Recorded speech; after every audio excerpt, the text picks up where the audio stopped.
having fun, right? We should do a video show too.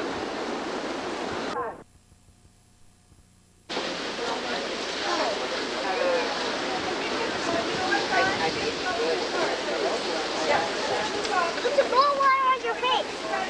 You should. Where is it? Rhea! A bunch of people went this way.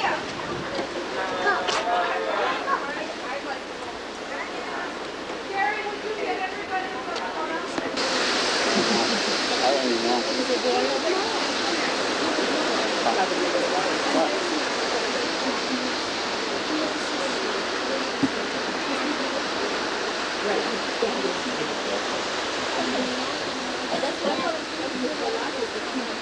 Good.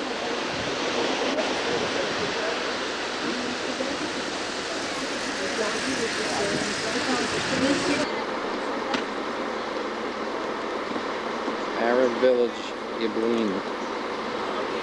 Arab Village, Ibleen.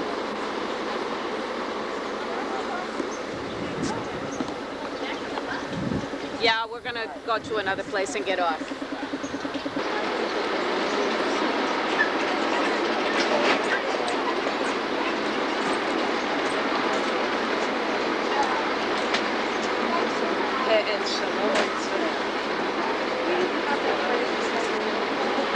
Right.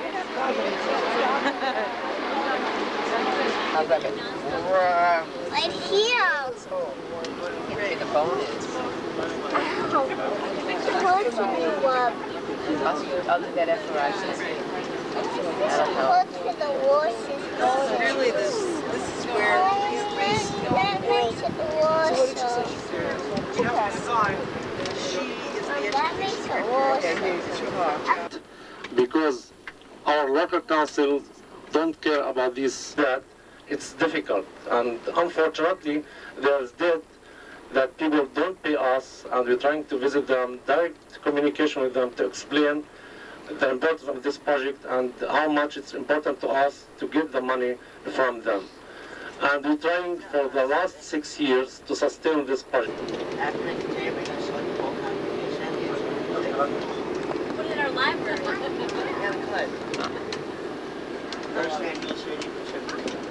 Yeah, where's Daniel? Yeah, like if you get that we go every year. Oh yeah, we go every year. Yeah, we go every year.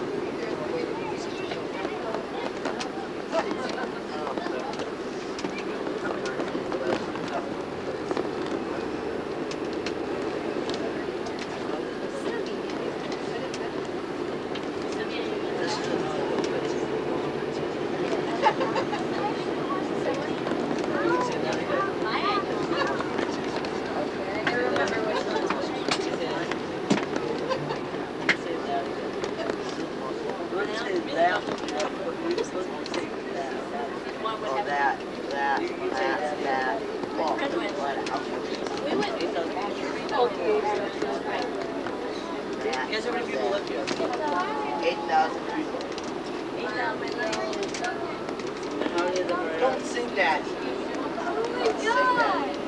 Don't sing that. How can it make me feel? It was an empty kitty with a yellow polka dot machine. That's what she wore inside today. She wore a itsy bitsy teeny weeny yellow.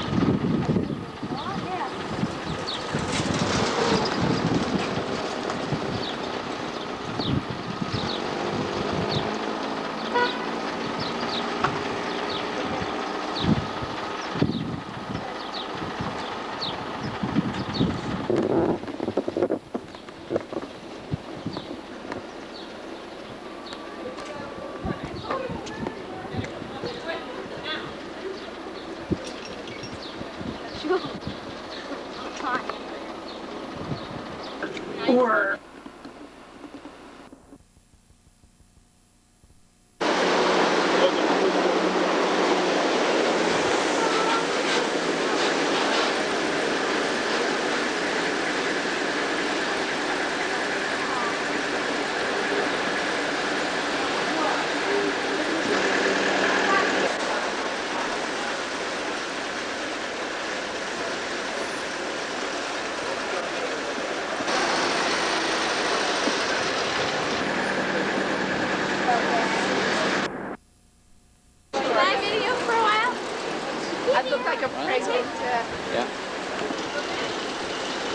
What are you doing?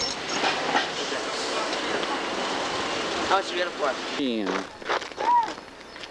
Antiquity site.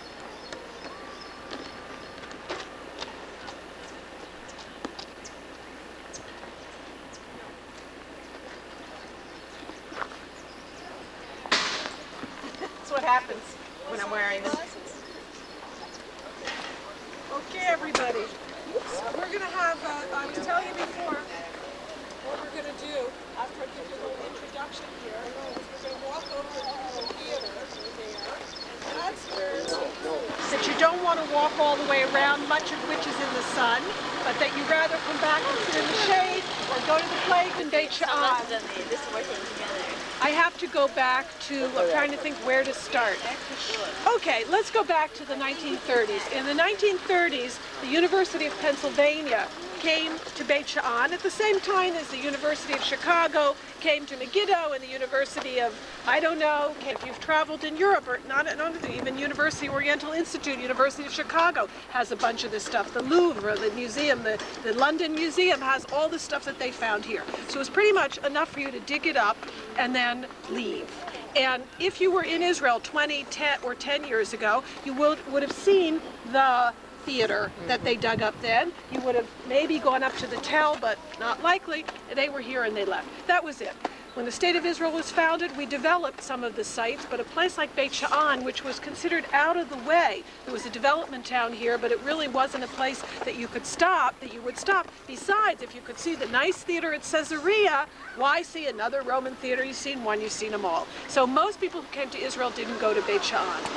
In the 1970s, you remember that we had and 80s, we had a really serious economic problem. The government, which had been pumping a lot of money into the factories in the development towns, and I mentioned this to you at another opportunity, they had to stop. They had to stop extending all this credit to failing industries. Beit Sha'an was particularly hard hit, had one of the highest unemployment rates in the country, and so they were looking around to see what could they find for this poor city, poor deprived city which it was. Well, according to the slogan of the Ministry of Tourism, your past is in your future. I mean the other way around. Your future is in your past around here. So they said, let's come back here. Let's dig it up. Let's not use volunteers. Like, you know, the archaeological digs always have volunteers that come. We won't use volunteers, but we will pay the people of Beit Sha'an, the unemployed young, recently demobilized soldiers, teenagers, housewives, these children have grown up and they didn't have any marketable skills. To bring them all running, Beit Sha'an has been the largest, the excavations have been the largest employer in the city. Not only the digging, but restoration and drawing and drafting and all these kinds of things have made it a very important employer. And we knew from the surveys that were carried out in the 30s that there's a very large Roman city, the one that you now see.